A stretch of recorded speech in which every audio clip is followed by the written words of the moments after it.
এলাম আড্ডা দিতে আজকে নেক্সাসের লেডিস ক্লাব আড্ডায়। আজকে শনিবার, আজকের ওয়েদারটা এত সুন্দর, সকাল থেকে অনেক কিছু করার প্ল্যান রাখলাম, কিন্তু এত সুন্দর ওয়েদার কিছুই করতে ইচ্ছা করছে না। মনে হচ্ছে কখন আমি যাব আর আড্ডাটা দিব। আমরা আসলে জীবনে অনেক কিছু চাই, কিন্তু চাওয়ার সাথে সাথে সেই পাওয়াগুলো অনেক সময় হয়ে ওঠে, আবার অনেক সময় আমরা পাই না। যখন কোনো চাওয়া থেকে আমরা সেই পাওয়াটা পাই, সেটার আনন্দটা এত আমাদেরকে প্রফুল্ল করে ফেলে, মনে হয় যে সবার সাথে আমরা সেটা খুব শেয়ার করি। তো আজকে আমরা এমনই একটা সুন্দর বিষয় নিয়ে আড্ডা দিব, চাওয়া থেকে পাওয়া, এবং আমি সম্প্রীতি আপনাদের সাথে থাকবো সেই আড্ডায়। এবং আপনারা আমাদের সাথে সরাসরি সংযুক্ত হয়ে যেতে পারেন আমাদের জুমে ইউজার আইডি এবং পাসওয়ার্ড দিয়ে।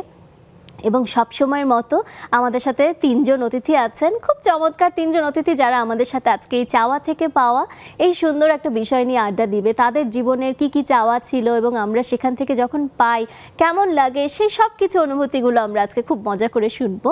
তো আমি সবার আগে আপনাদের সাথে পরিচয় করে দিচ্ছি আমাদের তিনজন অতিথির সাথে। সবার আগে আমাদের সাথে আছেন নূরজাহান বেগম, উনি একজন senior officer, Uttara bank PLC. আপনাকে অনেক অনেক শুভেচ্ছা আমাদের নেক্সাস লেডিস ক্লাবে। তারপর আমাদের সাথে আছেন ডক্টর গাউসিয়া ওয়াহিদুন্নেসা চৌধুরী, উনি একজন অধ্যাপক, প্রাণীবিদ্যা বিভাগ, ঢাকা বিশ্ববিদ্যালয়। অনেক অনেক শুভেচ্ছা এবং ধন্যবাদ আমাদের আজকের এই আড্ডায় সংযুক্ত হওয়ার জন্য। এবং সবশেষে আমাদের সাথে আছেন আমাদের সবার অনেক অনেক অনেক পছন্দের রাহিমা সুলতানা রীতা আপু, লাইফস্টাইল এক্সপার্ট। আপু অনেক ধন্যবাদ এবং শুভেচ্ছা আমাদের আজকের এই আড্ডায় যুক্ত হওয়ার জন্য। সবাইকেই অনেক অনেক শুভেচ্ছা।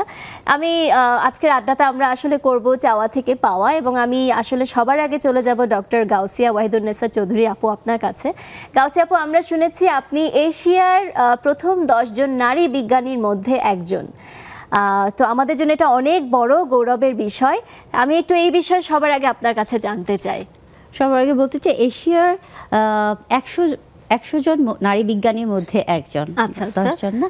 তো আমার এই সম্পর্কে বলতে গেলে মনে হয় ছোটোবেলা থেকেই আমার কাছে মনে হতো যে যদি মানুষের কল্যাণ এক্সেপশনাল কিছু করতে পারি, তো ওটারই ধারাবাহিকতায় কাজ করতে করতে যখন আমি এরকম একটা রিকগনিশন পেলাম, তো আমার কাছে মনে হচ্ছে যে আসলেই যে আপনাদের যখন টপিকটা শুনছিলাম যে চাওয়া থেকে পাওয়া কি হতে পারে, তো অনেকগুলোর মধ্যে এটাও ছিল যে আসলে অনেক কষ্ট করে তো কাজ করতে হয় সবার, তো এরকম একটা রিকগনিশন কিন্তু আসলেই যে যখন এটা গ্লোবাল বা রিজিওনাল এক ধরনের রিকগনিশন হয়, তখন কিন্তু আসলে এটা দেশের জন্য যেমন গৌরব নিয়ে আসে, যার এই অর্জন তিনিও কিন্তু এক ধরনের নতুনভাবে দায়িত্ববোধটা তার মধ্যে আরও জাগ্রত হয় এবং মনে হয় যে এটা আমার ধরে রাখতে হবে এবং এই জায়গা থেকে আমাকে আরো উঁচু কোথাও যেতে হবে।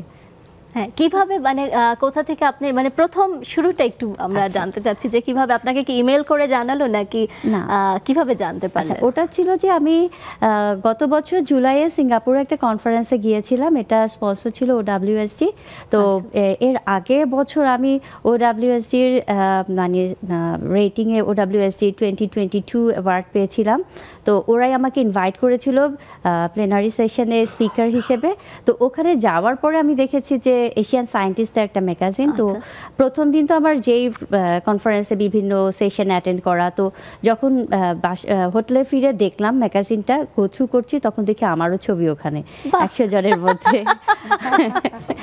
তো জানার পর তখন কি করলেন? আমার মেয়েকে ফোন করে বললাম যে আমারও তো ওর সাথে কথা বললাম, আমারও ছবি দেখছি, কি ব্যাপার? তখন বলে হতেই পারে, তুমি তো অনেক কাজ করছো, হতেই পারে। পরে আমার one of the mentors professor হেদার করবে, ওকে একটা টেক্সট করলাম, তখন ও বললো যে উনি ব্রিটিশ। আচ্ছা আচ্ছা। তারপর ফোন দিয়ে বললেন, তারপর হচ্ছে টেক্সট করলাম, ও বললো ইউ ডিজার্ভ ইট। তখন মনে হলো যে আসলেই তো। তারপরে দেখলাম যে এটা পুরাটা পড়ে দেখলাম আর কি, ওভার এক্সাইটমেন্ট না পড়ি আর কি, সবার সাথে কমিউনিকেট করছিলাম। তারপর দেখলাম যে আমার যে কাজ, সেই কাজের আঙ্গিকে তারা আর কি রেটিং করে। আলহামদুলিল্লাহ। আমরা আরো শুনবো দেশে ফেরার পর কিভাবে আপনি সেই আনন্দটা সেলিব্রেট করলেন, আমরা আরো শুনবো। চলে যাব আমাদের প্রিয় রীতা আপুর কাছে। রীতা আপু, আপনার তো অনেক কিছু অ্যাচিভমেন্ট, তবে রিসেন্টলি আমরা শুনলাম আপনি ইউএস এম্বাসির সাথে একটা রান্নার খুব সুন্দর শো করলেন এবং সেখান থেকে আপনি সেটা আমেরিকায় অলরেডি ব্রডকাস্টও হয়ে গেল। তো সেই ব্যাপারে আমরা একটু জানতে চাই। এটা না একদম হঠাৎ করেই এলো আমার কাছে। একটা ফোন এলো, বললো যে আমেরিকান অ্যাম্বাসি থেকে ফোন বলছি, অমুক HR হেড। তখন আমাকে বললো যে আমরা একটা কাজ করতে চাই আপনার সাথে, যদি আপনি রাজি থাকেন তাহলে আমরা নেক্সট স্টেপে যাব। তা আমি বললাম যে হ্যাঁ আমি করব। তারপর আমি জিজ্ঞেস করলাম যে আমার নাম্বার বা আমার খোঁজ আপনারা কেমন করে পেলেন? তখন বললো যে আমরা গুগল সার্চ করেছি, তো কয়েকজনকেই দেখেছি, কিন্তু আমরা সবাই মিলে আপনাকেই সিলেক্ট করেছি, তো গুগল থেকে। তারপরে আমরা আমার ফোন নাম্বার কোথায় পেলেন? তো বললাম আমরা টেলিভিশন থেকেই নিয়েছি, আপনি যে সমস্ত টিভিতে প্রোগ্রাম করেন তাদের কাছ থেকে আমরা নাম্বারটা নিয়েছি। দেন তখন আমি বললাম ঠিক আছে, তাহলে তখন আমাকে ওরা ডাকলো একটা মিটিংয়ে। আমি গেলাম US এম্বাসির অফিসে, জাস্ট এম্বাসি বিল্ডিংয়ের অপোজিটে ওদের অফিস আছে। তখন গিয়ে শুনলাম যে আমাকে কি করতে হবে। আমাদের বাংলাদেশীয় খুবই কমন স্ট্রিট ফুড, ফুচকা এবং ঝালমুড়ি, এই দুটো জিনিস আমাকে প্রিপেয়ার করতে হবে। ওরা এগুলো খেতে পারবে? আমেরিকান পিপল আসলে খায় এগুলো? খেয়েছে এবং দে অ্যাপ্রিশিয়েট ইট। শুধু খেয়েছে না, ওরা অনেক অ্যাপ্রিশিয়েট করেছে। একটু ঝাল কম করেছি। আর আমি যেটা করেছি, একটা ফুচকাটাকে 3 ধরনের করেছি। একটা হলো আমাদের রেগুলার আমরা টক দিয়ে যেটা খাই সস, সেটা। আর একটা করেছি দহি ফুচকা, আর একটা ফিউশন ফুচকা করেছিলাম, বারবিকিউ ফুচকা। বারবিকিউ চিকেন করে, ওই অ্যাকচুয়ালি ফুচকার তো মেইন তো শেল। এখন আমি শেলের মধ্যে যা দিব তাই ফুচকা হয়ে যাবে। তো আমি চিকেনকে ছোট ছোট করে কেটে ভিতরে দিয়ে একটা ডিপিং সস তৈরি করেছিলাম, মেয়োনিজ, তারপর পেরি পেরি সস, আরও বেশ কিছু সস মিলিয়ে। আর শর্ট গ্লাসগুলো আছে, গ্লাসগুলোর ভেতরে ছিল সসটা, ওই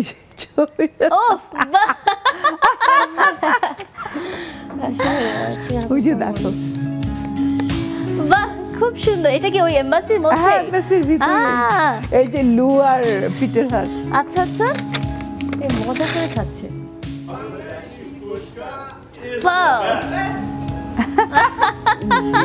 Bangladeshi fuchka is the best. বাহ খুবই সুন্দর, খুবই সুন্দর। ওই যে ঝালমুড়ি খাচ্ছে, ঝালমুড়িও খেয়েছে। হ্যাঁ, ওই যে ফুচকা হাতে দেখো। আর ওদের তো আমি শেফ মানে টুপি পরিয়ে নিয়েছিলাম। ওয়াও ওয়াও, অসাধারণ অসাধারণ। খেতে ইচ্ছে করছে। কোন ফুচকাটা বেশি মানে পছন্দ করলো? চিকেনটা? ওরা আমাদের দই ফুচকাটা আর আমাদের লোকালটা পছন্দ করেছে। চিকেনটা পিটার হাস পছন্দ করেছে, বাট লু তো আমার মনে হয় ও অরিজিন হলো এশিয়ান হতে পারে, আই ডোন্ট নো অ্যাকচুয়ালি। তো ও ঝাল পছন্দ করে, তা আমি জিজ্ঞেস করলাম যে আমি কি ঝাল অ্যাড করব? বললেন ইয়েস ইয়েস। তখন আমি আবার একটু কাঁচা মরিচ দিয়ে ওর মুড়িটা মাখিয়ে দিলাম, খুব পছন্দ করে ওরা খেলো। তো এই কাজটা আমার মনে হলো যে আমি আমার বাংলাদেশি ফুডটাকে আমার নিচে রিপ্রেজেন্ট করতে পেরেছি, এবং আই ওয়াজ সো হ্যাপি যে এই যে বাংলাদেশি ফুচকা আসলে, এবং আমাদের জন্য এটা খুবই প্রাউড ব্যাপার যে আপনি বাংলাদেশের খাবার। এবং এটা কিন্তু শুধু এমবাসিতে না, এটা আমি শুনলাম ইউএসএ তে এখন এটা পুরোপুরি ব্রডকাস্ট হচ্ছে, এবং আপনার রিলেটিভসরা আপনাকে এটা নিয়ে এখন সাধুবাদ জানাচ্ছে, বিভিন্ন জায়গায় গেছে। মানে এটা কি এখন ইউটিউবেও আছে, মানে সবাই দেখতে পাবে, সব মানে আমেরিকান নিউজেই এটা এখন পাওয়া যাচ্ছে। এই যে ছোট ছোট পটগুলো, এগুলো সব আমি আড়ং থেকে কিনেছি কি সুন্দর করে সাজানোর জন্য। আসলে আপনি এখন গ্লোবালি চলে যাচ্ছেন, আপনি শুধু আমাদের মানে এই কান্ট্রির মধ্যেই না। বিহাইন্ড দ্য সিনের কিছু ছবি। তারপরে ওরা এলো, আসার পরে আমি ওদেরকে দিয়ে ওদের ফুচকা মেক করেছি। এই যে দেখো, ওরা ওরাই হাত দিয়ে করে, ওরাই নিজেরা, ওদেরকেই বলেছি যে তোমরা এরকম করে বানাও, করে তারপরে খাও। এই যে মুড়িও হাতে। ভালো, আই হোপ ওরা ওদের বাসায় গিয়ে ওদের ফ্যামিলিকে বলবে আজকে একটা শিখেছি ফুচকা। খুব সুন্দর, খুব সুন্দর। রিদা আপু, আমার রিসেন্ট ওয়ার্কের মধ্যে এইটা আমার জন্য সবচেয়ে একটা বড়। ওই দিন ছিল আমাদের পিটার হাসের লাস্ট অফিস, সে চলে যাচ্ছে, আর লু এসছে। তো রিজিয়ন তো অনেক, একজন বড় মাপের মানুষ, পুরো এশিয়ার মধ্যে উনি সেক্রেটারি জেনারেল। তো ওনাকে যে ওদেরকে আমি এটা আমাদের বাংলাদেশি টেস্টটা যে দিতে পেরেছি, তো আমার মনে হয়েছে যে, এবং ওরা বলেছে Bangladeshi fuchka is the best. তো এই যে কথাটা ওদের মুখ দিয়ে আমি বার করতে পেরেছি, এইটাই আমাদের এটা বেস্ট, কারণ আমার কাছে মনে হয় কি আমাদের টক ঝালের ব্যালেন্সটা খুব মানে আমি খুব যেটা সুন্দর হয়, করেছিলাম তাই না? আমি বলি নরমালি আমাদের ফুচকাগুলো যেগুলো করে টকটাকে জাল দেয় না, ওরা তেঁতুলটাকে যেটা করে একদম র তেঁতুল দিয়ে দেয়, আচ্ছা। র তেঁতুলের একটা স্মেল থাকে। আমি যেহেতু ওরা খাবে যার জন্য আমি একটা জাল দিয়ে তেঁতুলের দিয়েছেন। সস করে ফেলেছিলাম, যেটা আমি আমার প্রত্যেকটা জিনিস well done and well cook ছিল, আচ্ছা, আর ফুললি আমি হাইজিন মেইনটেইন করে যেন হজম প্রত্যেকটা কাজ হয় ঠিক করেছি। মতো। আসলে এটা কিন্তু একটা টিপস পেয়ে গেলাম আমরা, যে ওয়েল ডান করে রাখলে আরো বেশি পাওয়া না, যাবে। ওই কাঁচাটার মধ্যে না যে তেঁতুল পানিটা ওইটা খেলে অনেক সময় স্টমাক আপসেট হয়। হ্যাঁ। যেমন আমার ফুচকা, তারপরে আমি ঝালমুড়ির মশলা বানিয়েছিলাম আচ্ছা। একদম প্রিকেলস অয়েল থেকে মাস্টার্ড অয়েল দিয়ে মশলা টশলা দিয়ে, যেভাবে আমাদের লোকাল ঝালমুড়িওয়ালারা বানায় আচ্ছা, একদম আমি লোকাল টেস্টটাই দেওয়ার চেষ্টা করেছি। বাহ। ওই সাথে একটু চানা সিদ্ধ থাকে, যেটা তারপর ছোলা যে সিদ্ধ। মাখালেন, এটা ওরা দেখলো? ওইটা ডাব্বায় করতে পারি নাই, ওটা আমি একটা গ্লাভস পরে হাতে মাখিয়ে দিয়েছি। আচ্ছা আচ্ছা, ওইটাই কিন্তু খুব মজা লাগে, যে একটা যে মাখায় না ঝালমুড়ি বলে। তো ওইটা আমার কাছে শেকার ছিল না, শেকার থাকলে আমি হয়তো শেক করতাম। নেক্সট টাইম মেবি আপনি এই জিনিসটা করবেন, ঝালমুড়ি। এবং আমার সবচেয়ে মজা লাগলো, আমি তো পিটারকে বললাম আমি 13th-এ যাচ্ছি তোমাদের দেশে জাস্ট ফর এ ভেকেশন, বলে okay will make a fuchka stand. আমি বললাম this time is very short for me, but next time তোমরা যদি কোনো ফেয়ার টেয়ার করো দেন ডাকলে আমি না, আসবো। অসাধারণ অসাধারণ আপু। নূরজাহান আপুর কাছে চলে যাব, কি করা হচ্ছে? এই আছি, currently? ব্যাংকে জব করছি। এটা আমার অনেক পরম চাওয়া থেকে পাওয়া। হ্যাঁ মানে হ্যাঁ অবশ্যই। আমার বাবাও ব্যাংকার, জি। উত্তরা ব্যাংকে আমাদের একটা পোষ্য কোটা আছে, মানে যারা আচ্ছা, আচ্ছা। উত্তরা ব্যাংকের স্টাফ ওদের ছেলে মেয়েদের জন্য একটা কোঠা আলাদা আছে। তা আমি যখন অনার্স শেষ করে মাস্টার্স ভর্তি মানে আমি তো জাতীয় বিশ্ববিদ্যালয় থেকে আসছি, রাজেন্দ্র কলেজ, ফরিদপুর রাজেন্দ্র কলেজে আমি পড়াশোনা করছি। আচ্ছা। তখন আমার আম্মা বললো যে তুমি একটু কম্পিউটারে এই শিখো। আমি কম্পিউটার সেন্টারে ছিলাম তখন। যখন আমার ভাই, মানে আমি কম্পিউটার সেন্টারে ছিলাম, তখন আমার ভাই যেয়ে বললো আপু তোমার, ততক্ষণ আমি কাগজপাতি মানে সব শো করেছি হ্যাঁ ব্যাংকে। এখন হঠাৎ করে বলতে তোমার অ্যাপয়েন্টমেন্ট লেটার আসছে, এই কথাটা বলছে। আমার এখনও মনে আছে ওইখান থেকে যে আমি দৌড় দিয়ে বাসায় এসেছিলাম, আমার বাসার লোক মানে রাস্তার লোকজন খুব ভয় পেয়েছে যে মেয়েটার এরকম দৌড় দিচ্ছে কেন, মানে কতটা যে আমি মানে এক্সাইটেড ছিলেন। মানে এটাকে বলে চাওয়া থেকে পাওয়া। হ্যাঁ, ওই যে আমি দৌড় দিয়ে বাসায় ছোটবেলা এসেছিলাম। থেকে কি ইচ্ছা ছিল ব্যাংকার হওয়ার? না না, আমি একটু অন্যরকম, মানে জীবনে কিছু চাই না, মানে আছে না চিন্তা করো ওরকম না। আচ্ছা আচ্ছা, এমনি জীবন সরল ভাবে চলে আমার জীবন। এটা তো সবচেয়ে পজিটিভ জিনিস। তাহলে আপনি সব সময় সুখী যেমন থাকবেন। অনেক হাই, মানে আমার ওইটা মাথায় আসে না যে ওরা এত হাই আমি কেন না, মানে এটা আমি ভাবি না। আচ্ছা, সরলভাবে মানে জীবন লাইফ, এটাই আমার খুব ভালো লাগে। হ্যাঁ, কিন্তু আমি এমনিতে পেয়ে যাই, মানে আল্লাহ তাআলা আমাকে অনেক দিয়েছে। বাহ, হ্যাঁ, এইটা পেয়েছি আমি। আর অসাধারণ এটা অসাধারণ। সবচেয়ে পাওয়াটা আমার আম্মার জন্য। আজ সে নেই পৃথিবীতে, আজ থাকলে হয়তো বা খুব খুশি হতো সে। পৃথিবীর থেকে সে বিদায় নিয়েছে। আজকে আমি প্রতিষ্ঠিত, মা পাশে ছিল, বাবার চেয়ে মা। আর এখানে আসছি, সে যদি আজকে বেঁচে থাকতো দেখতেও, তখন মনে করেন অনেকটা খুশি হতো। আর সব কিছু তো মানুষ পায় না পা, তো যতটুকু পেয়েছি আলহামদুলিল্লাহ। অবশ্যই আমি খুব খুশি, আল্লাহ তাআলার কাছে খুব শুকরিয়া আদায় করি। আসলে না, আসলে জীবনে মা বাবার অবদান তো আসলে কেউ সেটা পূরণ করতে পারবে না। মেয়েদের জন্য মায়ের অবদান মানে এটা বলে বোঝানো যাবে না। স্টিল আমার মা আমার সাথে আছেন, ইটস ব্লেসিংস ফর গড। আমি মনে করি যে আমার মা আমার পাশে আছে, আমার সব কাজে সব কর্মে। আমি কোথাও যাওয়ার আগে দেখা যায় মা দোয়া করছে, মা নামাজ পড়ছে। যেমন আমি এই শোটা নিয়ে কয়েকদিন ধরে খুব টেন্স ছিলাম, তো মা বললো যে তুমি কোনো চিন্তা করো না, তোমার প্রোগ্রাম দেখবে অনেক ভালো হবে। তো এই যে মায়ের একটা আশীর্বাদ পাওয়া, আমি মনে করি। আর আপনি মন খারাপ করবেন না, যেখানেই থাকুন না কেন উনি আপনাকে ঠিকই ব্লেসিংস দিয়ে যাচ্ছেন। বাবা মা কিন্তু আমাদের মাঝে বেঁচে থাকে আসলে আমি আমাদের কর্মের প্রতিটা জায়গায় আমরা যখন মানে কিছু অর্জন করছি, এটা কিন্তু তাদেরই অর্জন। আসলে কিছু কিছু বাচ্চা আছে না, যেমন বুঝে কম, মানে মা ঠিক করে দেয়, মানে আমি সেই ধরনের, বুঝছেন? আচ্ছা, মানে মা, আমি যে বড় হয়েছি, আমার 2টা বেবি আছে, সংসার, আমি এটাই মানে ভুলে যাই যে আমার মা তখন আমাকে সব কিছু বলে। যেমন আমার পরীক্ষা থাকলে বলে পরীক্ষা যে ভালো করতে হবে, যে উৎসাহ উদ্দীপনা আমার মার থেকে পেয়েছি।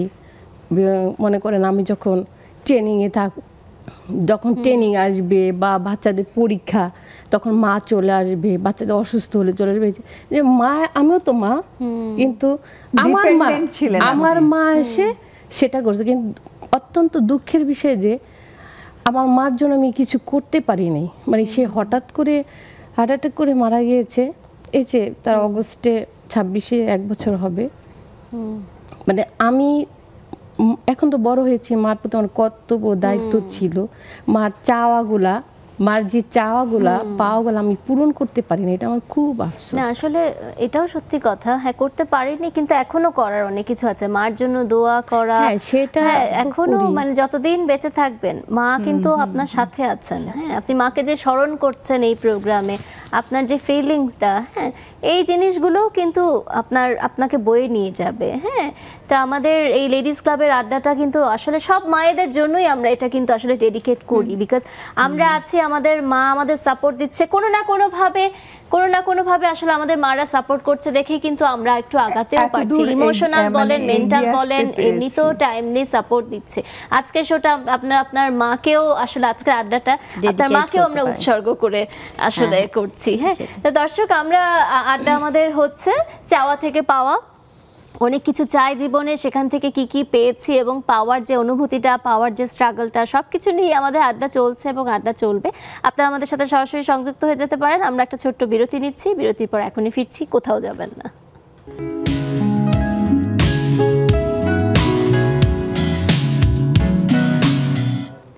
দর্শক, চলে আসলাম, আমাদের আড্ডা চলছে। আরেকবার শুভেচ্ছা আপনাদেরকে নেক্সাস লেডিস ক্লাবের এই আড্ডায়।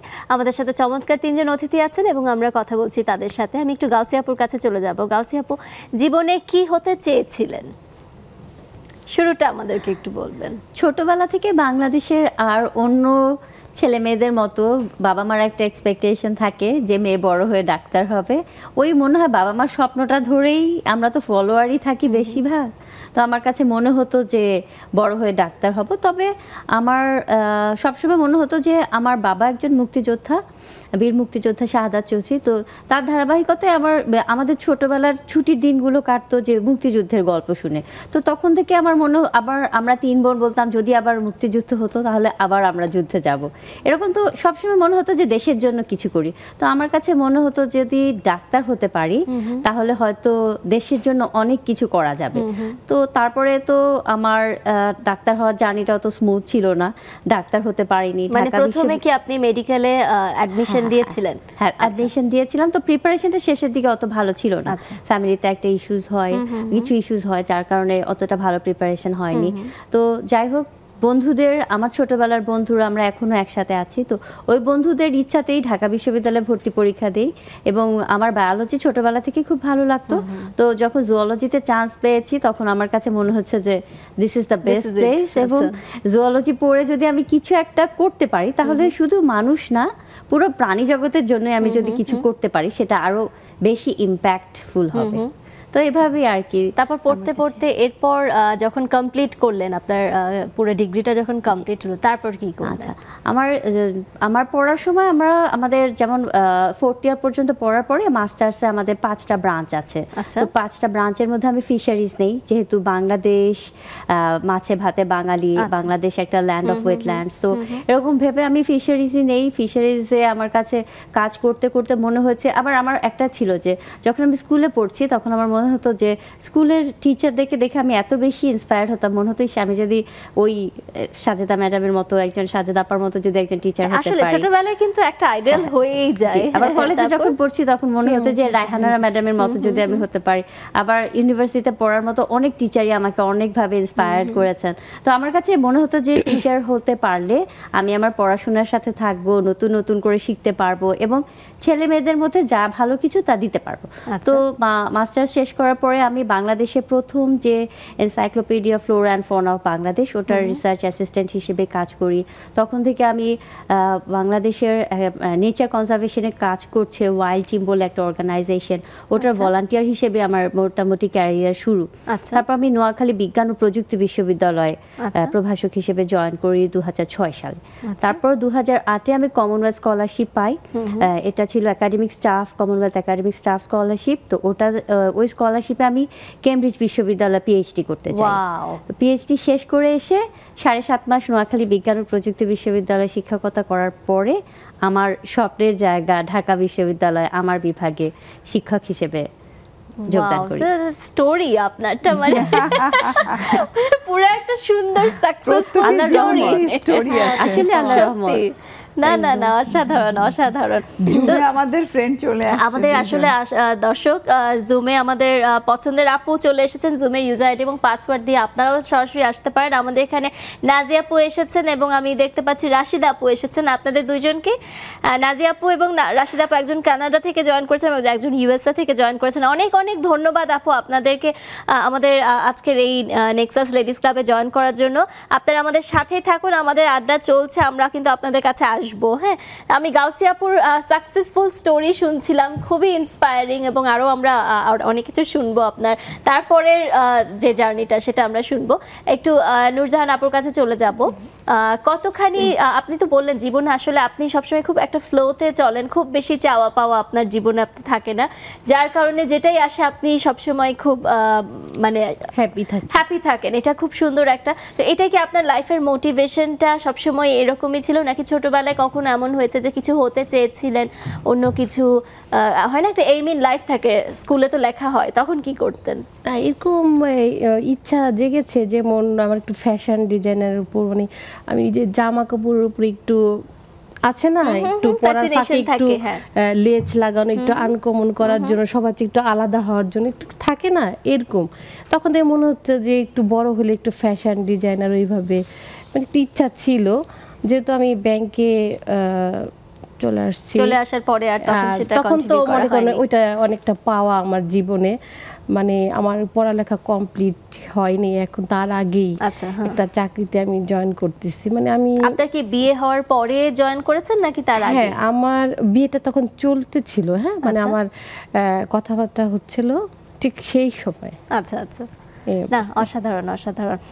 রীতা আপুর কাছে আমার একটা প্রশ্ন, এত কিছু জীবনে পাওয়া হয়, একটা জিনিস যখন চান তারপর সেটা পাওয়া হয়, যেমন আপনার ইউএস এম্বাসির এত সুন্দর একটা সাকসেসফুল শো, তো একটা জিনিস পাওয়ার পর তারপর আমরা দেখা যায় যে অনেক সময় ধরে কি লাইফের কিছুটা সময় আমরা সেটা খুব এনজয় করি, কিন্তু আবার একটা সময় গিয়ে আবার মনে হয় যে হোয়াটস নেক্সট। আমার না ওরকম হোয়াট নেক্সট হয় নাই, বাট অটো আসে। যেমন আমি গতকালও একটা বাংলাদেশের একটা প্রিমিয়াম ব্র্যান্ড, আমি নাম বলবো না, ওদের জাস্ট ওদের অ্যাকচুয়ালি কেক খুবই স্পেশাল এবং অনেক বেশ, আমাকে প্রায় 2 উইকস আগে ওর একটা বড় প্যাকেট দিয়ে গেছিলো। আমি কিন্তু ফুড নিয়ে রিসার্চ করি, আমি ফুড রিসার্চার এবং প্রত্যেকটা ফুডের মধ্যে আমি এগুলো একদম আমার কাছে যা পাঠায় ওগুলোর পোস্টমর্টম করি, একদম কেটে কুটে দেখে খেয়ে, এবং প্রত্যেকটা ফুডের পাশাপাশি আমি লিখি যে কোনটাতে না। হ্যাঁ হ্যাঁ, শুধু আমি প্রফেশনাল টেস্টার, আমি সিঙ্গাপুর থেকে টেস্টিং এর উপরে কোর্স করা আমার। হ্যাঁ, আমি জাজমেন্ট, এবং আমি নেসলেতে 10 বছর ছিলাম। তো নেসলে থাকা অবস্থায় আমাকে কিন্তু টেস্টিং এর উপরে একটা কোর্সে পাঠানো হয়েছিল, আমাদের নিউট্রিশন প্লাস সাথে টেস্ট করা। একজন টেস্টার হতে হলে অ্যাকচুয়ালি কোন কোন সেন্স অর্গান, আমাদের 5 সেন্স দিয়ে টেস্ট করতে হয়। তো প্লাস টেস্ট একটা খাবার সেন্স কি আমাদেরকে একটু বলেন, আমরা একটু চেষ্টা করি। 5 সেন্স হলো আমাদের পঞ্চ ইন্দ্রিয়, চোখ, নাক, ত্বক, কান, হ্যাঁ, কিন্তু ফুডটা কিভাবে আপনি সেটা তুমি দিয়ে চোখ feel দিয়ে করেন? খাও, আমি তুমি কিছু মুখ আচ্ছা। দিয়ে খাও। প্রথমে তুমি দেখবে, দেখবো। দেখে তোমার ভাল লাগবে, ভাল লাগার পরে তোমার মনে হবে বলছে আচ্ছা এটা একটু দেখি, তখন তুমি খুলবে, তারপর স্মেল Smell-টা নিবে, নিবো। তারপর কান দিয়ে শোনা বলতে তুমি বক্সটা দেখলে, খুললে, বা যখন রান্না হয় তখন একটা তার হ্যাঁ, শব্দ একটা তো বের হয়। আওয়াজটা, হ্যাঁ। তারপরে তুমি অটোমেটিক তখন কি হয় আমাদের স্যালাইভা, এই যে থ্রোট থেকে ভেতর থেকে একটা স্যালাইভা কিন্তু অলরেডি হাফ রেডি করে ফেলে তোমাকে, হ্যাঁ। যেই ফুডটা তোমার ভালো হ্যাঁ। হবে এবং মাইন্ডসেটও হ্যাঁ, তোমার কিন্তু আগ্রহটা আসে খাবার, আগ্রহটা হ্যাঁ, আসে। হ্যাঁ। তারপরে তুমি যখন খাবে তখন তোমার ভেতরের জিনিসটা তৃপ্তিটা আসে না? You just feel it. আস্তে আস্তে করে তুমি খাবে, ফিল করবে এর মধ্যে কি আছে, এর মধ্যে চকলেট আছে না কি কফি আছে না কিভাবে হচ্ছে, এইভাবে কিন্তু আমাদের টেস্ট করতে হয়।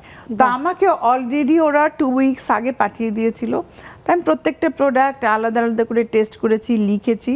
তো গতকাল রাতে ওদের এটা একটা লঞ্চিং প্রোগ্রাম ছিল, তা আমি ওখানে স্পেশাল গেস্ট ছিলাম, আমাকে বলতে বলা হয়েছে। আমি একদম ধরে ধরে প্রত্যেকটা প্রোডাক্ট বললাম বাহ। এবং বললাম যে এরকম আপনাদের সবচেয়ে ভালো লেগেছে প্রথমেই যেটা আপনাদের প্যাকেজিং ইজ এ পার্সোনালিটি। একটা জিনিস যখন প্যাকেটে অবশ্যই, দেখতে ভালো লাগে তোমার তখন মনে হবে যে প্যাকেটটা খুলি, যদি প্যাকেটটা ভালো না হয় ভিতরে যত ভালো জিনিসই দেখ এটা সেটা তো ভালো সত্যি লাগবে না। কথা। তখন আমি যখন একটা একটা করে বললাম, তো পরে শেষ করে যখন নামলাম তখন আমাকে বলছিল, আবার আমি বললাম যে আমি কিছু প্রবলেম আমি পেয়েছি, বাট ওগুলো আমি স্টেজে বলি নাই। আমি বলেছি আপনাদের আলাদা R&D personally বলেছেন। আপনাদের R&D ডিপার্টমেন্ট এবং প্রোডাক্ট ডেভেলপমেন্ট যারা আছে তাদেরকে একটু আমার সাথে দেখা করতে বলেন। আমি বলেছি এখানে আমার সুইট বেশি লেগেছে, এটা আমার ড্রাই লেগেছে, মানে সমস্যাগুলো আমি আইডেন্টিফাই করে নিয়েছিলাম। আমি অ্যাকচুয়ালি একটা জিনিসকে আমি যখন যে কাজ করি এটা খুব সিরিয়াসলি করি, এবং যে ওনার ছিল উনি আমাকে বললেন যে আপনি সত্যি একদম ডেপথে ঢুকে কাজ করেন, আমরা রাইট পারসনকে খুঁজে বের করেছি।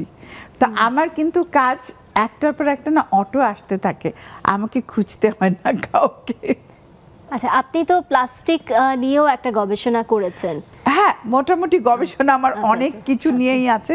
আর আমি বর্তমানে অ্যাকচুয়ালি মূলত আমার রিসার্চের কাজটাই ভালো লাগে। আচ্ছা। আমি ওইটাকেই মনে করি, বিকজ আমাদের সুস্থ থাকার জন্য খাবার দরকার, তাই না? সেই যে হেলদি ফুড, আমি তখন ওনাদেরকে বলেছি শুধু এইটা দিলে হবে না, এইটার পাশাপাশি আপনাকে কিছু ফ্রুটস, কিছু মিল্ক, মানে ওনারা বাচ্চাদের টিফিনের জন্য বলছিল যে আমি এটার সাথে কিছু ফ্রুটস, মিল্ক আর আদার্স যদি ফ্রেশ কোনো জিনিস অ্যাড করেন তবে এটা নিউট্রিশিয়াস হবে 100%। ব্যালেন্স ডায়েট হ্যাঁ, যেটা হয়। ব্যালেন্সটা হবে। গাউসিয়া আপুর কাছে জানতে চাবো, গাউসিয়া আপু আপনি তো জিওলজিতে যেহেতু আছেন, হ্যাঁ, এত রিসার্চ করেন, প্লাস্টিকের যেই সব মানে দূষণ যেটা বলা হয় এবং এটা আমাদের শরীরের জন্য তো খুবই খারাপ, কম বেশি আমরা সেটা জানি, বাট আপনি তো এটা নিয়ে মানে সিরিয়াসলি রিসার্চ করছেন, তো সেই বিষয়ে আপনার অ্যাডভাইসটা কি এবং আপনার রিসার্চ কি বলে? 2019 সালে আমি ন্যাশনাল জিওগ্রাফিক সোসাইটির সাথে এই প্লাস্টিক পলিউশন, গঙ্গা নদীতে যে প্লাস্টিক দূষণ সেটা নিয়ে গবেষণা শুরু করেছি। তো গবেষণার গতিধারা অনেকগুলো গবেষণা এখন বাংলাদেশে শুরু হয়েছে, আমরা করছি, গবেষকরা বিভিন্ন বিশ্ববিদ্যালয়, রিসার্চ অর্গানাইজেশন সবাই করছি, বাট মানুষের শরীরে কি পরিমাণ ক্ষতি হয় ওটা কিন্তু আমাদের দেশে এখন পর্যন্ত মানে পাবলিশড ডেটা নেই। তবে পুরো বিশ্বের দিকে তাকালে বা পড়াশোনা করলে যেটা বোঝা যায় যে এখন কিন্তু হিউম্যান প্লাসেন্টাতেও প্লাস্টিক পাওয়া গিয়েছে, তারপরে ব্রেস্ট মিল্কে পাওয়া গিয়েছে। তো ব্রেস্ট মিল্কে আমাদের দেশে এখনো রেকর্ডেড হয়নি, বাট এটা পুরো বিশ্বের গবেষণার দিকে তাকালে আমরা দেখতে পাই। তো আমার গবেষণাটা যেটা আমরা ন্যাশনাল জিওগ্রাফিক সোসাইটির সাথে করেছি, তো ওখানে আমরা দেখেছি গঙ্গা তো পৃথিবীর দূষিততম নদীগুলোর মধ্যে দ্বিতীয়, তো ওটায় কি পরিমাণ প্লাস্টিক দূষণ হচ্ছে, তো ওটাই আমাদের দেশের জন্য বা এই ইন্ডিয়া, বাংলাদেশ বা নাকি আমাদের বুড়ি গঙ্গার ইন্ডিয়া একেবারে সি টু সোর্স, একেবারে গঙ্গা নদীর উৎস থেকে গঙ্গোত্রী থেকে একেবারে বে অফ বেঙ্গল পর্যন্ত আমরা পুরোটাই ভিজিট করেছি টুয়াইস ইন এ ইয়ার। 2019 সালে প্রি মনসুন, পোস্ট মনসুনে, এবং 10টা সাইট থেকে ডেটা কালেক্ট করেছি। ডেটা কালেক্ট করে আমরা দেখেছি যে মানে ইন্টেন্সিটিটা কেমন প্লাস্টিক পলিউশনের গঙ্গা নদীতে, এবং আমরা দেখেছি প্রতিদিন 3 to 5 million pieces of microplastic released হচ্ছে বে অফ বেঙ্গলে। তো এখন তো ওটা তো মানে কোভিডের মানে শুরুতে। এখন পোস্ট কোভিডে নিশ্চয়ই আরো অনেক বেশি, তো আরো গবেষণা চলছে। আমরা এখন তো ইম্প্যাক্টটা বোঝার জন্য মডেল অর্গানিজম দরকার হয়। এখন আমরা অনেকেই চেষ্টা করছি যে মডেল অর্গানিজমে দেখার যে ইম্প্যাক্টটা কি পরিমাণ আছে বা বোঝার চেষ্টা করার। আর অনেকভাবে আমরা সলিউশনের চেষ্টা করছি, যেমন আমাদের টিমেই ছিলেন বুশরা নিশাত আপা, উনি এখন ওয়ার্ল্ড ব্যাংকে আছে। ওনারও আমরা যেই জায়গায় আছি, আবার আমার সাথে ছিলেন আলিফা বিনতে হক, সুব্রত সরকার। আমরা আলিফা বিনতে হক আমার বিভাগে আমার সাথেই আমার সহকর্মী, সুব্রত সরকার শাহজালাল বিজ্ঞান ও প্রযুক্তি বিশ্ববিদ্যালয় ওশিনোগ্রাফি ডিপার্টমেন্টের চেয়ার। তো আমরা আমাদের জায়গা থেকে একসাথে কাজ করার চেষ্টা করছি যে যেভাবে পারে। যেমন আমাদের বর্তমানে একটা কাজ আছে যে সুন্দরবনে আমরা শিক্ষা মন্ত্রণালয়ের বা ফান্ডিংয়ে করেছি কাজটা, ট্রফিক ট্রান্সফার অফ মাইক্রোপ্লাস্টিক। এবং আমরা দেখতে পেয়েছি যে আসলেই যে আমরা যে খাদ্য চক্রের যে বা ইকোসিস্টেমের যে প্রতিটা ধাপে যে অর্গানিজমগুলো আছে প্রত্যেকটার মধ্যে আমরা মাইক্রোপ্লাস্টিক পেয়েছি। তার মানে যে আসলেই মাইক্রোপ্লাস্টিক খাদ্য চক্রের মধ্যে প্রবাহিত হচ্ছে। এখন আমরা তার জন্য আমরা সমাধানেরও চেষ্টা করছি বিভিন্নভাবে। তো আমার কাছে অবস্থায় আছে আসলে আমরা ব্যক্তিগতভাবে আমি মনে করি যে মানুষের বিহেভিয়ার চেঞ্জটা, এবং আমরা যখন বলছি যে waste management system, at the same time আমাদের অল্টারনেটিভও ভাবতে হবে যে প্লাস্টিকের বিকল্প কি। যে গরিব মানুষ প্লাস্টিক একটা সময় ব্যান করে দিল, আবার কিন্তু এখন দেখা যাচ্ছে কারণ আমরা কি ব্যান করি, কিন্তু আমরা তো অল্টারনেটিভ না দিয়ে ব্যান করছি। আর মানুষ প্লাস্টিক কেন নিচ্ছে? কারণ যে গরিব মানুষটা বাল্কে শ্যাম্পু কিনতে পারছে না, সে তো অবশ্যই মিনি প্যাক শ্যাম্পু কিনবে। যে মানুষ অনেকগুলো বড় একটা চকলেট কিনতে পারছে না, সে তো ছোট স্যাশে সিঙ্গেল ইউজ প্লাস্টিকটা ব্যবহার করবে। প্লাস্টিকের ব্যাগ ব্যান করব, কিন্তু শ্যাম্পুর প্যাকেট এন্ড সবকিছু যদি প্লাস্টিক হয়, এটা একটা মানে পুরো নেশনের একটা বিহেভিয়ার চেঞ্জের একটা ব্যাপার আছে। এবং আমার কাছে মনে হয় যে একেবারে স্কুল লেভেল থেকে যদি আমরা এই এডুকেশন প্রোগ্রামে এটা আস্তে আস্তে করে নিয়ে আসি, মানে এনভায়রনমেন্টাল এডুকেশন, গভর্নমেন্টের ব্যাপার আছে। একদম প্লাস্টিক শ্বাসে থেকে শুরু করে প্লাস্টিকে সবকিছু তো প্লাস্টিকে মোড়ানো থাকে, সেগুলো বন্ধ করতে হবে। আসলে এটা একটা ভালো কথা। আমরা বিরতিতে যাব, বিরতির পর আমরা কিন্তু আসলে এই চাওয়াগুলো আমাদের এই আড্ডাতে বলতে পারি যে প্লাস্টিকের এগেইনস্টে কি আসলে আমাদের চাওয়াগুলো থাকতে পারে। এগুলো কিন্তু আসলে আপনার কাছ থেকে আমরা আরেকটু জানতে পারবো। আমরা আজকে চাইলে কিন্তু একদিন না একদিন আমরা পাবোই, সেটা ইনশাআল্লাহ বাস্তবায়িত সেটা হবে। চাইতে তো আগে হবে, তারপর না প্রতিফলনটা দেখবো। সত্যি কথা।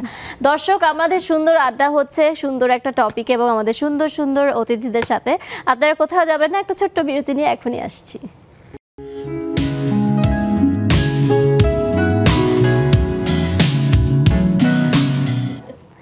দর্শক, আমাদের আড্ডা চলছে চাওয়া থেকে পাওয়া, এবং আমরা জীবনে কত কিছু চাই আমরা সেটা নিয়ে আমাদের চমৎকার তিনজন অতিথির সাথে কথা বলছি।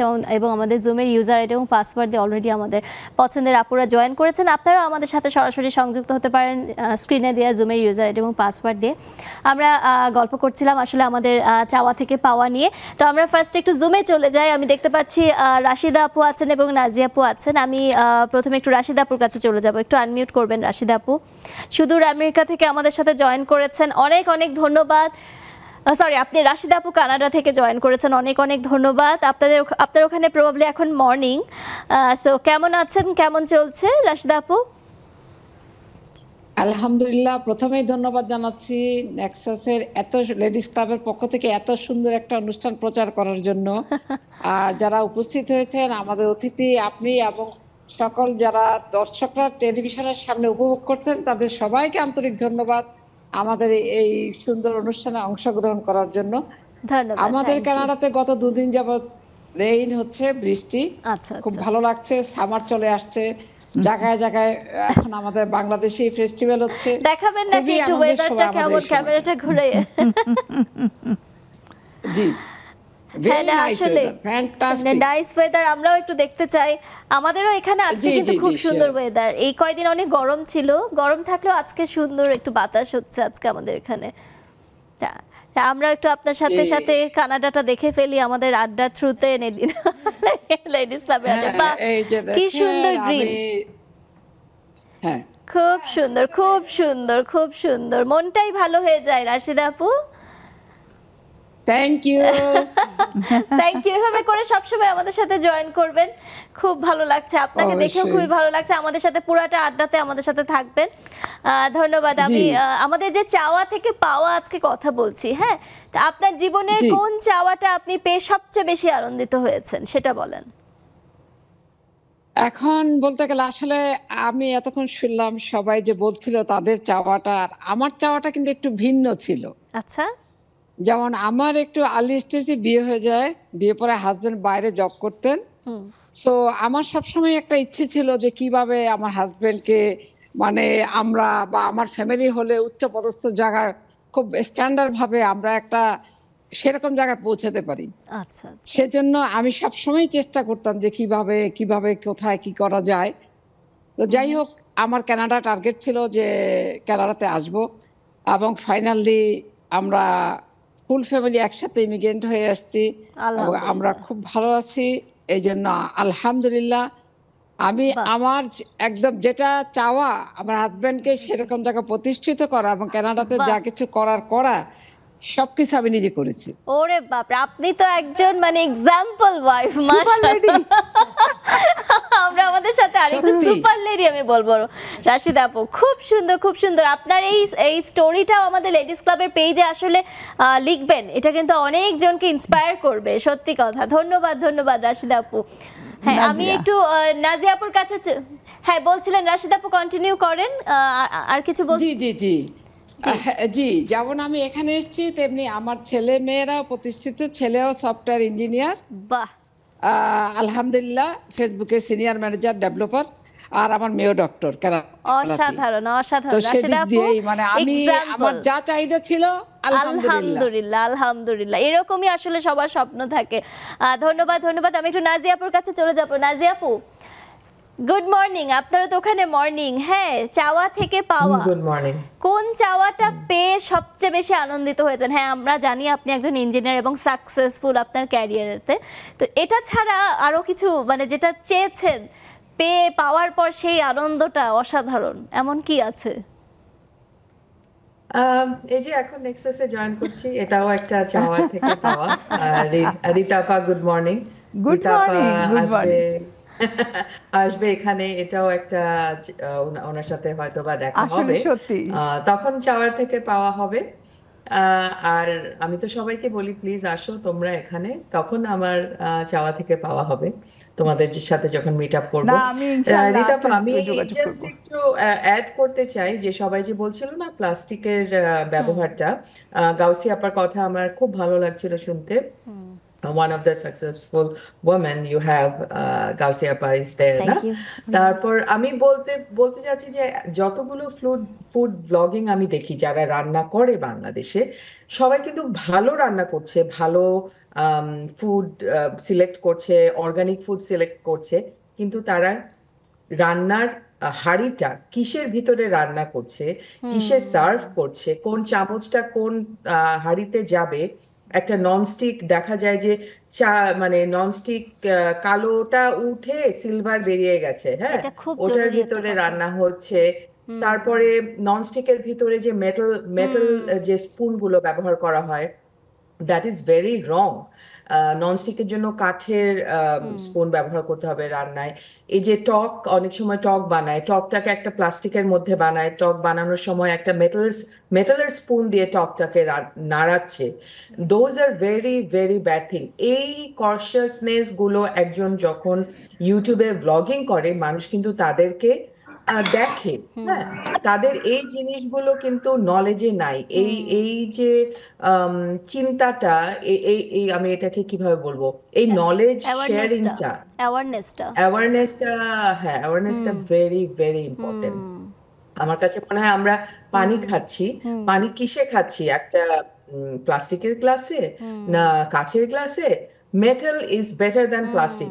এখন মেটালের কোন পোর্শন কিসে যাবে সেটা তো আসলে আমাদের দোষ না, আমাদের সেই অ্যাওয়ারনেসটা নাই। আর প্লাস্টিকের ব্যবহারের কথা বলছিলেন না রীতা আপা, আপনি যখন এখানে আসবেন তখন দেখবেন যে আমরা যে এখানে গ্রোসারি করি, ওরা তখন জিজ্ঞেস করে যে do you need plastic bag, তখন কিন্তু আমাদেরকে চার্জ করা হয় 3 সেন্টস 5 সেন্টস প্লাস্টিকের জন্য চার্জ করা হয়। আদার দ্যান আপনি যদি নিজে একটা ব্যাগ নিয়ে যান, কাপড়ের ব্যাগ, তখন কিন্তু আপনি ইউ আর সেভিং এভরিথিং, আপনার নিজের পয়সাও সেভ হচ্ছে, এটা হচ্ছে। তো বাংলাদেশে আমি বলবো অ্যাটলিস্ট গুলশান, বাড়িধারা, বনানী, এখানে তো আমাদের বড় লোকেরাই থাকে, হ্যাঁ, তো ওইখান থেকেই শুরু হোক প্লাস্টিকের উপরে চার্জ করাটা। হ্যাঁ, তারা যখন কিনবে তারা পয়সা দিয়ে প্লাস্টিক পারে। এখন অনেকগুলোতে হ্যাঁ, এবং শব্দ শুরু এগুলো করেছে খুব বনানী ইম্পর্টেন্ট। ব্রাঞ্চে। আপনাদের মনে হয় যে আমাদের ছোটবেলায় মনে আছে যে বাবা চটের ব্যাগ নিয়ে বাজারে যেতে, ঝোলা মনে নিয়ে পড়ে? যেত, হ্যাঁ বলতো। হ্যাঁ, এই জিনিসগুলো কিন্তু সত্যি আর কথা। কোকের কাচের বোতল ছিল, আর কাগজের ঠোঙা ছিল, কাগজের ঠোঙা। হ্যাঁ, কাগজের ঠোঙা ছিল, হ্যাঁ কাগজের ঠোঙা ছিল। এগুলো, এবং আবার অন্যান্য দিক থেকে অনেক কিছু ইমপ্রুভ হয়েছে। এই যে টেকনোলজির কারণে আমরা অনেক কিছু এখন ইউজই করি না হয়তোবা টেকনোলজিকে আমরা। তো আমার কাছে মনে হচ্ছে এই অ্যাওয়ারনেস গুলোর একটা পোর্শন কিভাবে আমরা সবার ভিতরে দেব, এই নলেজটা শেয়ারিং হবে। আমার মনে হয়, আমি সবসময় একটা কথা বলি, বাচ্চাদেরকে স্কুলে ওরা কিসে টিফিন আনছে, টিচাররা যদি অ্যাটলিস্ট এইটা দেখে, টিফিন বক্সটা কি, চামচটা কি, ওরা কিসে পানি আনছে, এই জিনিসগুলো থেকেই শুরু। স্কুল ইজ দ্য, মানে আমি মনে করি বেসিক জানা। বাবা মা ঘরে সবকিছু জানবে সেটা কিন্তু না, সব বাবা মার নলেজ একরকম না। পরিবারকে দোষ দিয়ে কোনো লাভ হবে না। Teacher, they are the knowledge carrier, তাই না? তারা ডিস্ট্রিবিউট করবে, হ্যাঁ, নলেজ। অনেক অনেক বেশি কথা বলে না না না, ফেললাম। নাজিয়া আপু, থ্যাংক ইউ সো মাচ। খুব ভালো কয়েকটা টপিক আপনি তুলেছেন। সেই টপিকগুলো আসলে আমরা একটা ব্রেকে যাব, সেই টপিকগুলো নিয়ে আমি আসলে আরো বেশি রীতা আপু, গাউসি আপু, আপনার কাছ থেকেও আমি জানতে চাবো। এই যে মেটাল ইউজ করা, তারপর নন স্টিকি প্যানটার যে ব্ল্যাক পোর্শনটা উঠে, যেটা কিন্তু খুব ইম্পর্টেন্ট, কিভাবে সেটা ইউজ করা দরকার এবং কতখানি অ্যাওয়ারনেস দরকার। দর্শক, খুব ইম্পর্টেন্ট আড্ডা চলছে, মানে ফানও হচ্ছে এবং অনেক জরুরি কিছু জিনিস আমরা জানতেও পারছি, যেহেতু আমাদের কাছে অভিজ্ঞ আপুরাও আছেন। তো কোথাও যাবেন না, আমরা এক্ষুনি একটা ছোট্ট বিরতি নিয়ে এখনই চলে আসছি।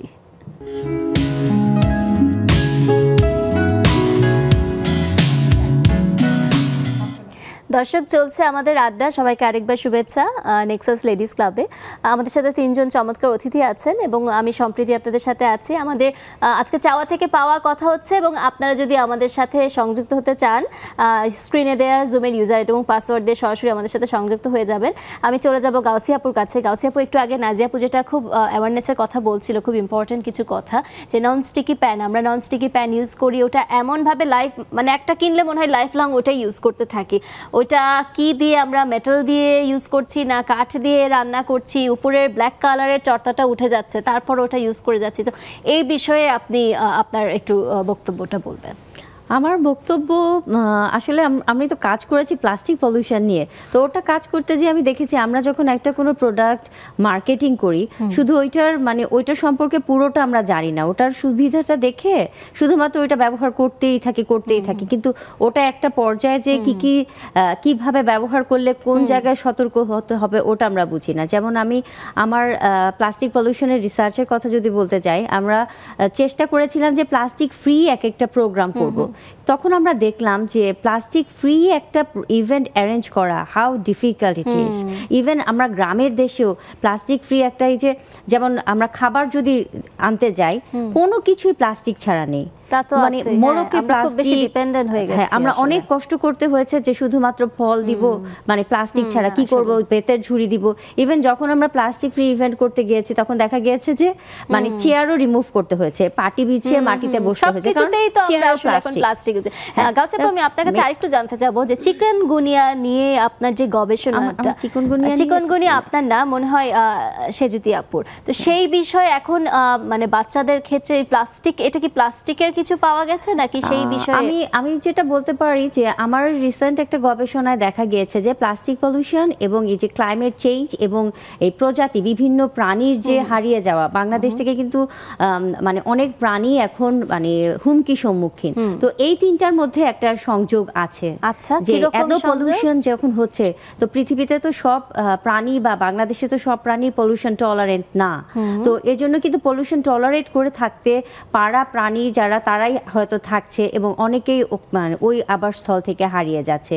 এবং এই সাথে মানে ক্লাইমেট চেঞ্জেরও একটা সম্পর্ক আছে। তো আমি আমার 2010-এ আমার পিএইচডি প্রজেক্টে বাংলাদেশের 14টা লেক থেকে আমি পানি সংগ্রহ করে ওটাতে আমরা দেখতাম যে কি ওটা ছিল development and using of biological measures to assess the quality of lakes of Bangladesh. তো আমরা যদি কিছু প্রাণীর উপস্থিতি অনুপস্থিতি বলে দেয় যে ওই জলজ বাস্তুতন্ত্রের স্বাস্থ্যটা কীরকম, তো দেখা গেছে আমি কেমব্রিজ বিশ্ববিদ্যালয়ে আমার যে সুপারভাইজার ছিলেন উনি সহ আমরা যখন ঢাকার একটা লেক ধানমন্ডি লেক ওখান থেকে 2010-এ একবার স্যাম্পল কালেক্ট করেছি। আবার গত বছর আমার সুপারভাইজারের একজন স্টুডেন্ট, এটাও আমার মানে কাজের পরিধির একটা বড় অর্জন যে আমি 2008 সালে পিএইচডি শুরু করেছি, এখনও কিন্তু আমি কেমব্রিজ বিশ্ববিদ্যালয়ে সেই সুপারভাইজার এবং তার স্টুডেন্টদের সাথে একসাথে কোলাবোরেশনে কাজ করছি।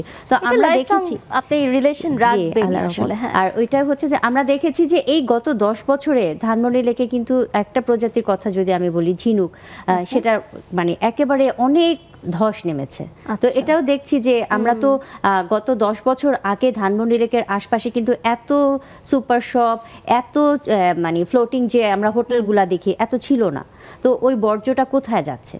বর্জ্য ব্যবস্থাপনা বাংলাদেশের জন্য আসলে একটা বড় সংকটের জায়গা। আমাদের বর্জ্য ব্যবস্থাপনা সঠিক না এবং আমরা বলছি এটা কি আমাদের অসুখের কোনো কারণ?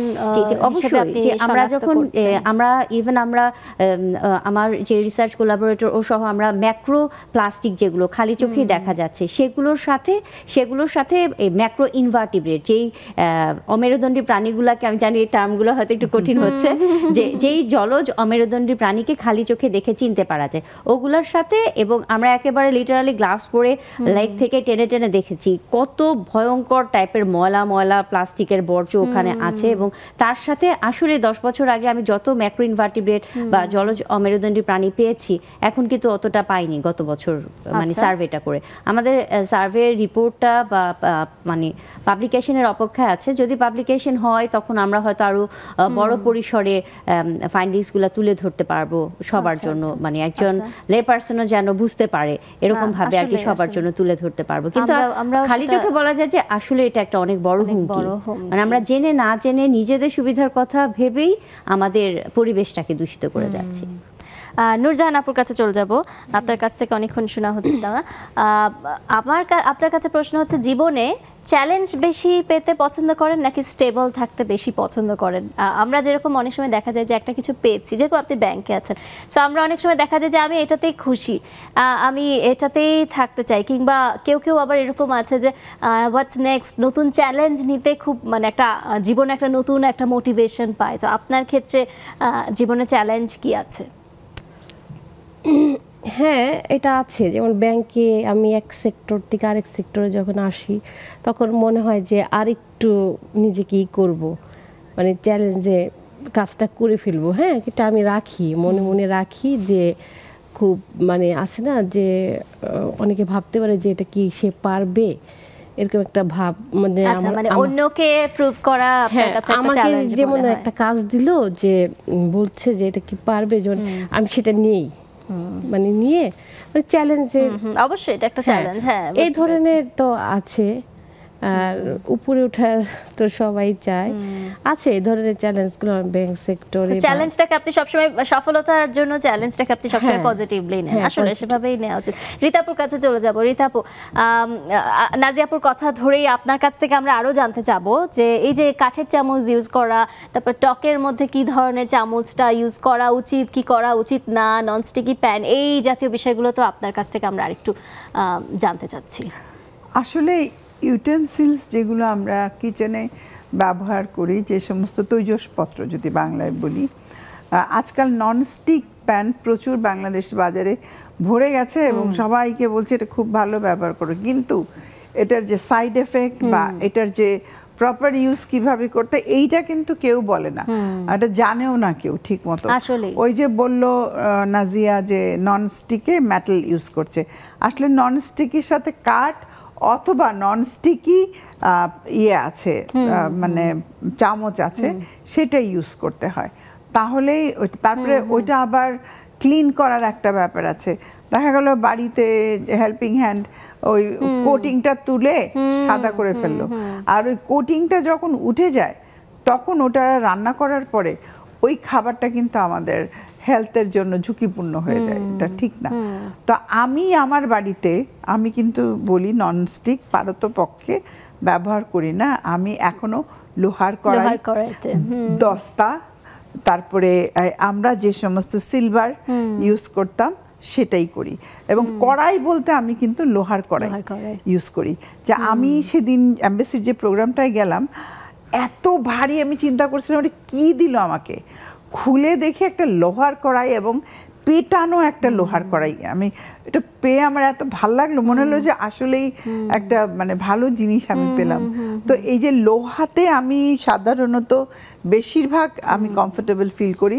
আরও একটা ব্যাপার আছে, আমি যখন টক কোনো কিছু রান্না করব সেটা অবশ্যই কাঠের চামচ আমাকে ইউজ করতে হবে। আর আমি যদি মেটাল ইউজ করি তখন ওটার সাথে এটার কিন্তু একটা কন্টামিনেশন হওয়ার সম্ভাবনা খুব বেশি থাকে। তো এই জিনিসগুলো আমাদেরকে একটু মাথায় রাখা উচিত। অবশ্যই অবশ্যই। রিতা আপু, আপনার কাছে আরেকটু জানতে চাবো এই যে চ্যালেঞ্জ নিয়ে ব্যাপারটা। হ্যাঁ, তো শুরুতে আপনার বাচ্চাদের কথা বলছিলেন যে একজন আপনার অস্ট্রেলিয়ায় আছেন আর একজন আমেরিকায় আছেন। হ্যাঁ, তাদেরকে ওরা যখন ছোট ছিল আমি না ওদের জন্মের আগে থেকে কাজ করি, সত্যি কথা বলি। কিভাবে ব্যালেন্স করলেন? ওদেরকে পেটে নিয়েই আমি কাজ করেছি। এরকমও হয়েছে যে আমার ছোট বাচ্চা যখন হয় তো ডাক্তারের কাছে যাব, বলে যে আপনি আজকে ভর্তি হন। আমি বললাম না, আমি বাসায় যাই, সব কিছু গুছিয়ে আমার আরেকটা বাচ্চা আছে তাকে ঠিকঠাক করে আমি পরদিন ভর্তি হই। মানে এরকম, তার আগের দিনও আমি ক্লাস করিয়েছি, মানে তখন আমি রান্না শেখাতাম। তো আমি আমার বাচ্চাদেরকে, আমার বাচ্চারা ছোটবেলা থেকে দেখেছে মা ওয়ার্কিং লেডি। আর আমার কিছু জিনিস ছিল যে আমার কথা হলো তুমি সকালে তোমার স্কুল আছে, ওদের জিনিস আমি ওদেরকে দিয়েই গোছাতাম। জুতোটাও আমি ওদেরকে নিজেদেরকেই ফিতা লাগাতে শিখিয়েছি। আমি কখনো কাজের লোক দিয়ে ওদের জুতোর ফিতা লাগাতে দেইনি, কারণ এই জন্যই দেইনি, তাহলে নিজের কাজ আর নিজে করতে শিখবে না। অ্যাটলিস্ট আমার অন্য কিছুর দরকার নাই, ওর নিজের টুক যেন সে নিজে করতে পারে। এই যে দেশের বাইরে গিয়ে এখন খুব আরামসে আছে, কারণ ওরা তো শিখে গেছে। আর ওরা এখন, আপনি এখন সবসময় কাজ করেছেন দেখেই হয়তো দেখেন ওরা নাই, তারপর আপনি মিস করছেন না। না হলে কি হতো, আমার যে কাজিনস যারা আছে, বোনরা আছে, আমার বয়সী যারা আছে, যাদের সবারই অনেকেরই বাচ্চারা দেশে থাকছে না, ওরা এখন খুবই হতাশায় ভুগে। কেউ বলে কিছু ভাল লাগে না, কতক্ষণ ফোনে কথা বলবো, কতক্ষণ টিভি দেখবো। আর আমার হয়ে গেছে এখন উল্টো, আমি আগে যা করতাম তার সাথে ডবল কাজ এখন আমার কাছে এসছে। কারণ কাজ এমন একটা জিনিস, একটা মানুষের যখন অভিজ্ঞতা বাড়ে, বয়স বাড়ে, তখন কিন্তু তার কাজের মানে লেভেল অনেক বেড়ে যায়। যেমন পরিধিটা, আমি একজনের কথা বলি, আমি তার কথা না বললেই পারছি না, যেমন আমাদের সিদ্দিকা কবির আপা, এই রান্নার জগতে তাকে চেনে না বা তার নাম শুনেনি এরকম কোনো মানুষ নেই। উনি কিন্তু 85 ইয়ার্স পর্যন্ত কাজ করে গেছে এবং নায়িকার চাইতেও বেশি তার একটা ডিমান্ড ছিল। তো আমিও আমার এইজের কথা আমি বলতে চাই না, 86 আমি মাস্টার্স কমপ্লিট করেছি। You can guess all of you, you can guess my. আমরা আসলে আরো এই ব্যাপারে আরো অনেক কিছু জানবো। আমরা একটা ছোট্ট বিরতি নিয়ে আসছি দর্শক, এক্ষুনি ফিরছি।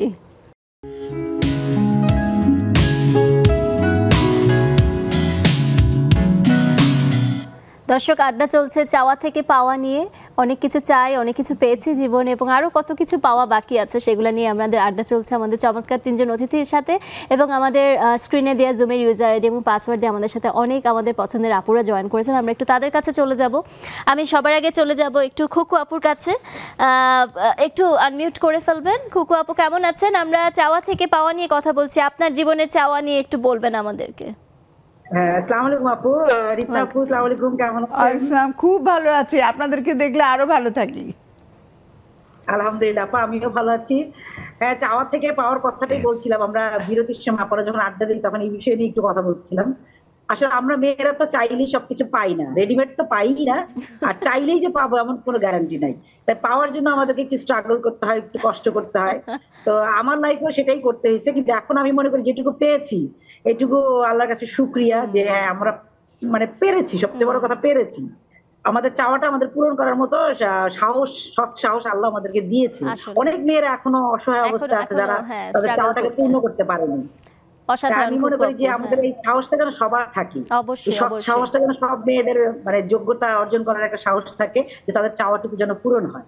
ধন্যবাদ খুকু আপু। আকলিম আপুর কাছে চলে যাব। আকলিম আপু, একটু আনমিউট করবেন। চাওয়া থেকে পাওয়া, কি চাবেন বলেন আমাদের জন্য।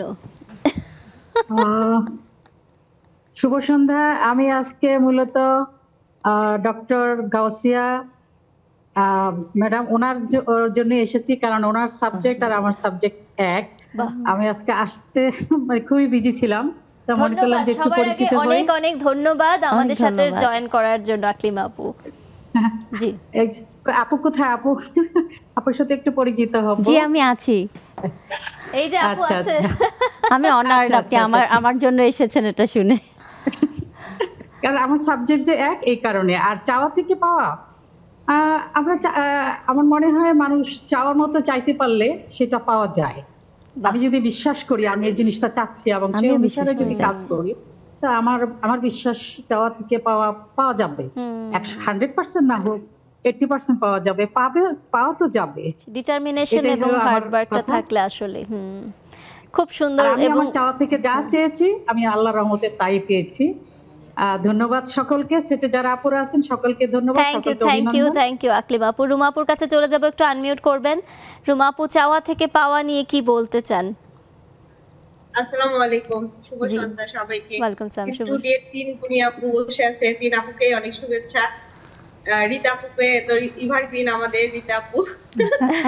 উনি মনে হচ্ছে দিন আমাদের চেয়েও ছোট হয়ে যাচ্ছে বয়স, ওনাকে দেখে দেখে মনে হচ্ছে ছোটবেলায় থেকে এখন মনে হচ্ছে আপু আমাদের চেয়েও ছোট হয়ে যাচ্ছে। আসলে চাওয়া থেকে পাওয়া, মানে আপনি যদি সৎ থাকে, মানে চিন্তাধারা থাকে যে আমি এটা করব বা এটা আমি করতে চাই, ইনশাআল্লাহ ওটা আল্লাহ পাক পূরণ করে দেয়। এটা আমি সবসময় বিশ্বাস করি। আর আল্লাহর উপর বিশ্বাস রাখতে হবে, সৎভাবে সবকিছু আল্লাহর কাছে চাইতে হবে, তারপরে চেষ্টা করতে হবে। এটাই হচ্ছে কথা। আসলে ধন্যবাদ রুমা আপু। তানিয়াপুর কাছে চলে যাব। তানিয়া নেওয়াজ আপু, চাওয়া থেকে পাওয়া নিয়ে আপনার বক্তব্যটা শুনতে চাই আমরা। কি চেয়েছেন জীবনে, কি পাওয়ার আছে, কি পেয়েছেন? তানিয়াপু, আপনার অডিওটা কানেক্টেড না।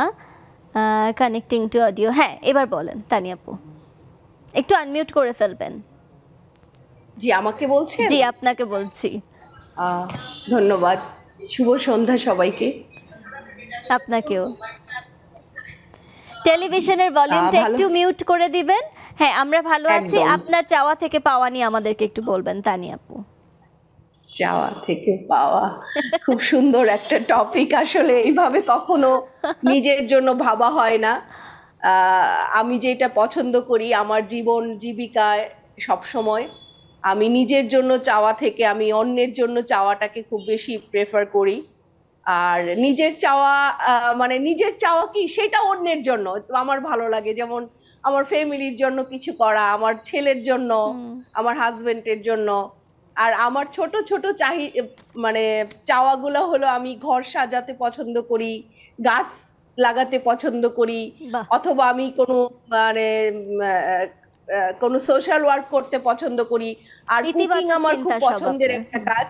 রান্না আমার, যেহেতু আমি রান্না নিয়েও কাজ করি।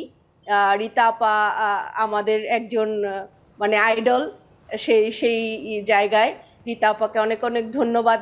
আপাকে অনেক ফলো করি সেই জন্য। আর আমি রান্না করতে খুব পছন্দ করি, সেটাও আমার একটা চাহিদা বলতে পারেন। তো ওইটা নিয়ে কাজও করছি। তো এই ছোট ছোট চাওয়া পাওয়াগুলো। ধন্যবাদ তানিয়াপু, আপনাকে অনেক অনেক শুভকামনা আপনার সামনের এই চিন্তা ভাবনাকে। আমি একটু নুরজাহান আপুর কাছে চলে যাব। নুরজাহান আপু, কি আমরা আসলে চাওয়াটা, ওটাই বলছিল আপুরা যে চাওয়াটা সেভাবে করে চাইতে হয়, যদি ওই পরিমাণ ডিটারমিনেশন ডেডিকেশন থাকে তাহলে সেটা পাওয়া যায়। তো অনেক সময় দেখা যায় কিছু পাইতে গেলে আবার আমাদেরকে অনেক কিছু স্যাক্রিফাইসও করতে হয়। তো লাইফে কখনো এরকম কোনো স্যাক্রিফাইস করা হয়েছে যেটা পেতে চেয়েছেন কিংবা পেয়েছেন? যেহেতু আমি জব করি, আমাকে অনেক স্যাক্রিফাইস করে চলতে হয়। কারণ আমার 2টা বেবি, আমার হাজবেন্ড, শ্বশুরবাড়ি আমাকে অনেক হেল্প করে। বাচ্চাগুলো রেখে যেহেতু আমি করি, যেহেতু তারা আমাকে হেল্প করছে, সেহেতু আমাকেও কিছু স্যাক্রিফাইস করতে হবে। যেহেতু আমি স্যাক্রিফাইস করি, সেহেতু তাদের কাছ থেকে আমি অনেক কিছু পাই। আর আমি এটাতে খুব হ্যাপি যে যেমন আমার 2টা বেবির কাছ থেকে এখন বর্তমানে তাদের কাছেই আমার বেশি চাওয়া। তারা ভালোভাবে মানুষ হোক, মানুষের মতো মানুষ। সেটা তো অবশ্যই। স্যাক্রিফাইস কি করা হয়েছে জীবনে? স্যাক্রিফাইস করেছি, যেমন শ্বশুরবাড়ির লোকদের জন্য বিশেষ করে মনে করেন তাদের ভালো লাগাটা আমি প্রাধান্য দিয়েছি। না আমারও তো ভালো লাগা আছে, এটা একটা স্যাক্রিফাইস। বেশি প্রায়োরিটি কেন দেওয়া হয় দিয়েছি যে বাচ্চা আছে, চাকরিটা ভালোভাবে করতে পারছি, শ্বশুরের লোক আমাকে হেল্প করে, আমার হাজবেন্ড, মানে এই দিক থেকে স্যাক্রিফাইস। আর আমি তো বলেছি যে জীবনে আমার চাওয়াটা খুবই কম, মানে যেটাই আসে সেটাতে আমি খুব সন্তুষ্ট। খুবই আনন্দে গ্রহণ করেন এবং এই পজিটিভ মাইন্ডটা আসলে আমাদের কাছে খুব ভালো লাগছে। দর্শক, আমরা ফিরছি একটা ছোট্ট বিরতি নিয়ে, তারপর আমরা আরো অনেক কিছু আসলে আড্ডাতে দিব। ধন্যবাদ।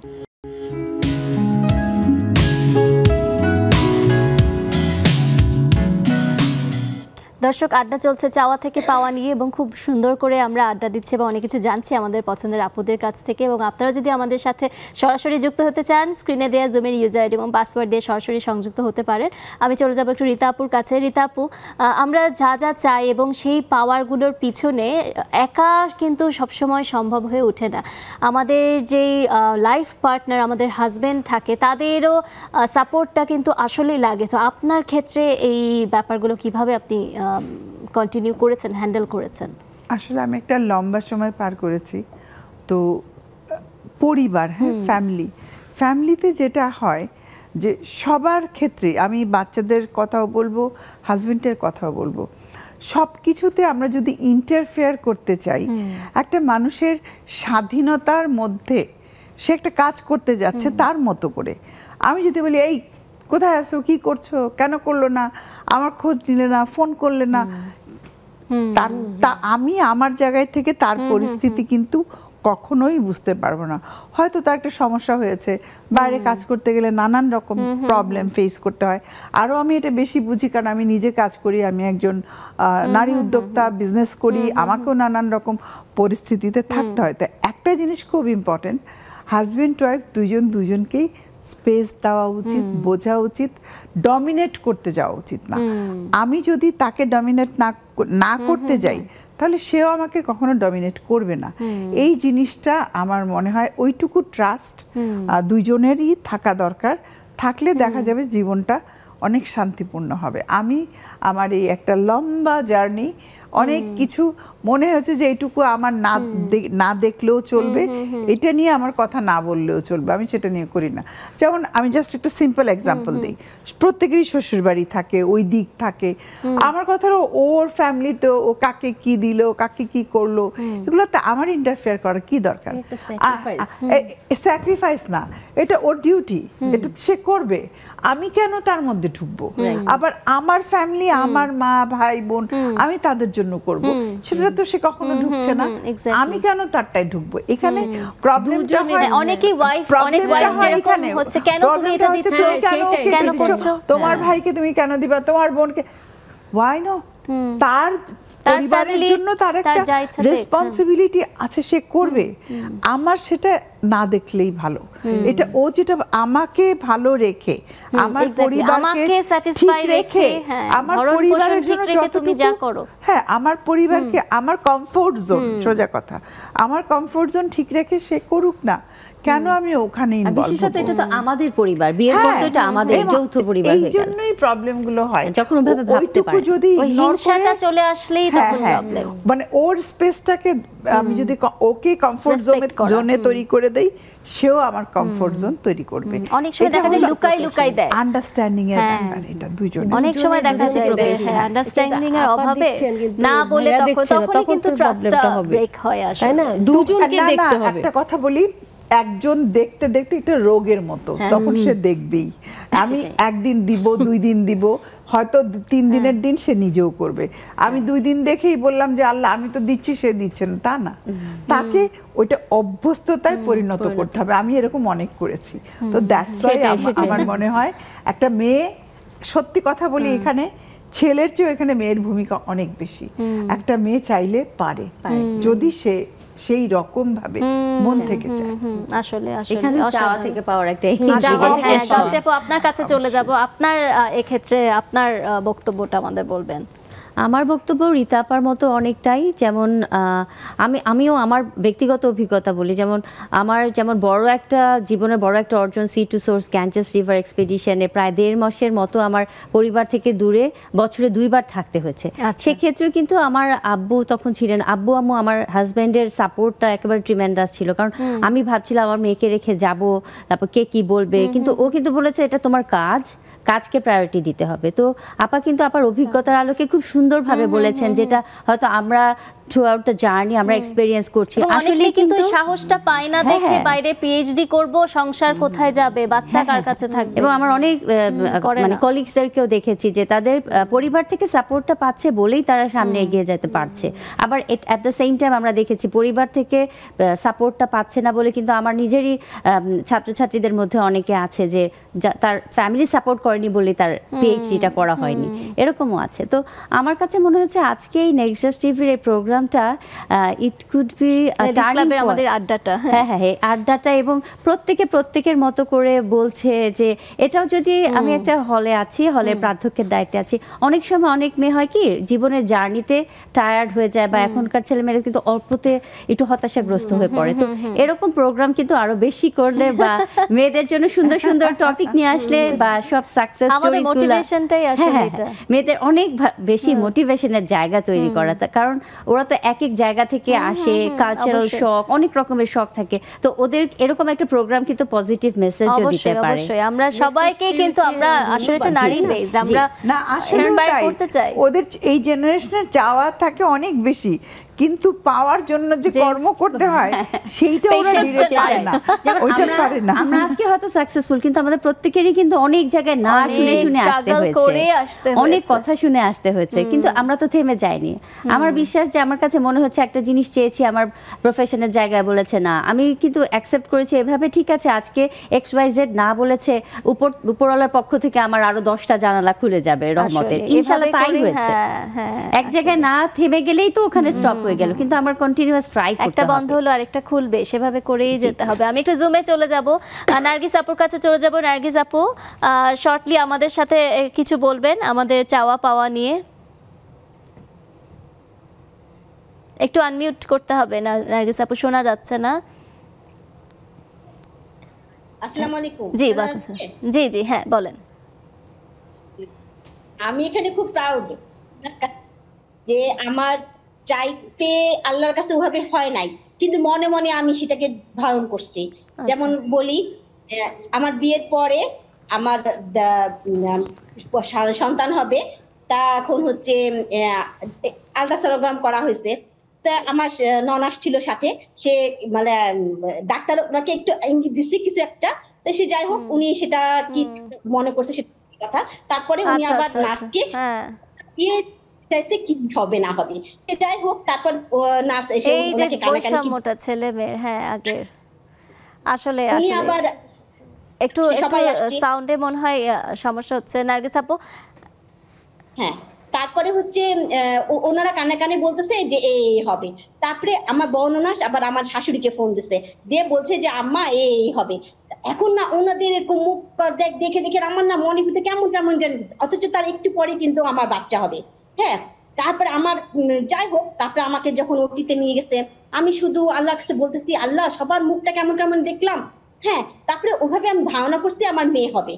তেমন আমি এখন যদি আমার ছেলে হয় তাহলে ওদের মুখটা কেমন হবে, আমার শাশুড়ি কি ভাববে। হ্যাঁ, আমি এইটা জানি চিন্তা করছি। তারপরে আমি জানি না আমার কি চিন্তা মানে কি হয়েছে।